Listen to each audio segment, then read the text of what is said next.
Pangeran Diponegoro lahir pada hari Jumat pada tanggal 11 November 1785. Ayahnya bernama Gusti Raden Mas Suraja, Sultan Hamengkubuwono III.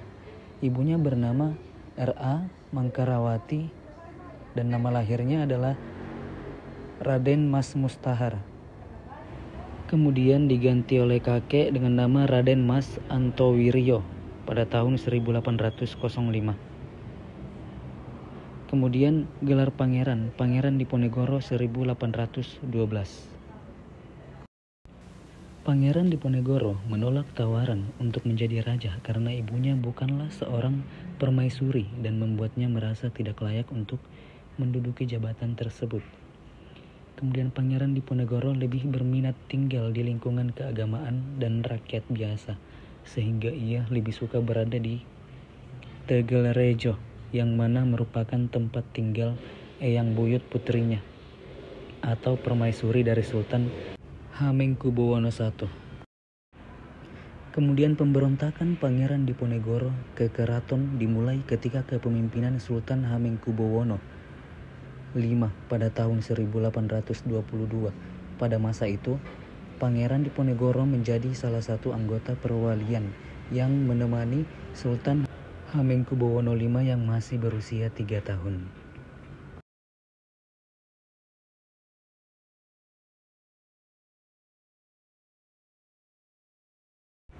Perang Diponegoro dimulai karena tingkah laku Belanda yang tidak menghormati adat istiadat serta budaya setempat. Belanda juga memberikan pengaruh modernisasi terhadap keraton. Tak berhenti di sana. Petinggi Belanda, Smith, memutuskan untuk memasang patok di atas tanah Pangeran Diponegoro di Tegalrejo dengan tujuan pembangunan jalan tanpa izin. Pembangunan jalan tersebut melintang di area pemakaman keluarga besar Kerajaan Mataram yang disakralkan oleh rakyat Jawa. Kemudian Smithard meminta Pangeran Mangkubumi untuk memanggil Pangeran Diponegoro. Namun Pangeran Mangkubumi memilih untuk bergabung dengan Pangeran Diponegoro. Oleh karena itu, pada tanggal 20 Juli 1825, rumah kediaman Pangeran Diponegoro diserang oleh pasukan berkuda. Kemudian di bawah pimpinan Kevalier dengan maksud untuk menangkap Pangeran Diponegoro. Dalam penyerangan ini, Pangeran Diponegoro dan Pangeran Mangkubumi berhasil meloloskan diri. Setelah mengetahui hal itu, pasukan tersebut langsung membakar habis rumah Pangeran Diponegoro. Kemudian Pangeran Diponegoro dan Pangeran Mangkubumi berhasil meloloskan diri menuju Kalisaka. Di sana mereka mendapat banyak dukungan dan simpati rakyat dari berbagai golongan, yaitu petani, santri, ulama, dan para bangsawan. Para bangsawan Yogyakarta dan rakyat biasa berduyun-duyun datang menggabungkan diri sehingga Kalisaka tidak dapat menampungnya dan dipindahkan ke Selarong, tepatnya di Gua Selerong. Disinilah Pangeran Diponegoro memusatkan pertahanan sekaligus markas besar pasukannya. Pendukung Pangeran Diponegoro juga datang dari tokoh-tokoh besar, yaitu Kiai Mojo, kemudian ada juga RT Prawiradidaya, kemudian ada Sunan Pakubuwono VI, kemudian Pangeran Ngabehi Joyakusume, dan Santot Alipasa. Kemudian perang puncak terjadi pada tahun 1827. Belanda mengerahkan 23.000 orang serdadu untuk menyerang pasukan Diponegoro. Bagi Belanda, perang Diponegoro adalah perang terbuka dengan mengerahkan berbagai jenis pasukan. Pada tahun yang sama, pasukan Belanda melakukan penyerangan dengan sistem benteng sehingga pasukan Diponegoro terjepit. Kemudian pada tahun 1829 Kiai Mojo ditangkap.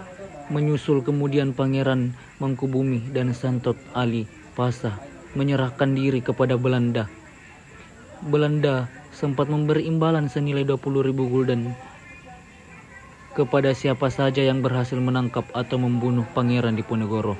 Namun rakyat yang berada di pihak Pangeran Diponegoro tidak goyah sedikit pun membuat rencana ini dinilai gagal.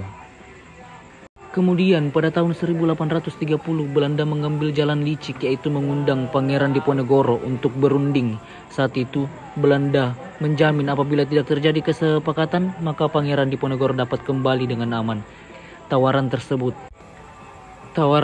diterima karena Pangeran Diponegoro memperhatikan posisi pasukannya yang lemah. Perundingan tersebut tidak menghasilkan kesepakatan apapun. Pada akhirnya Belanda berkhianat dan mengepung pasukan Diponegoro di Magelang. Kemudian Pangeran Diponegoro menyatakan bersedia ikut dengan syarat semua pasukannya dibebaskan. Penyerahan diri Pangeran Diponegoro pun menandai berakhirnya Perang Diponegoro. Setelah ditangkap di Magelang, Pangeran Diponegoro diasingkan ke gedung Kerasidenan Semarang sebelum dibawa ke Batavia dan ditawan di Stadhuis, gedung Museum Fathahillah. Kemudian Pangeran Diponegoro dipindahkan ke Manado dan ditawan di Benteng New Amsterdam. Pangeran Diponegoro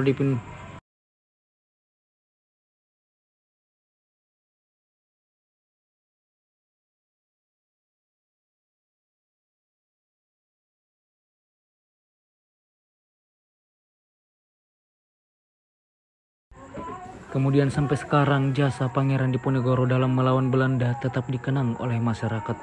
Seorang pangeran yang tidak menginginkan jabatan dan memilih kesederhanaan bersama rakyat. Ini adalah hal yang patut kita contohi dari seorang tokoh Pangeran Diponegoro. Meskipun bukan seorang sultan, Pangeran Diponegoro tetap merasa bertanggung jawab atas rakyat dan adat istiadat Keraton Yogyakarta. Itulah sedikit pembahasan mengenai perjuangan tokoh Indonesia, yaitu Pangeran Diponegoro. Sekian dan terima kasih. Assalamualaikum.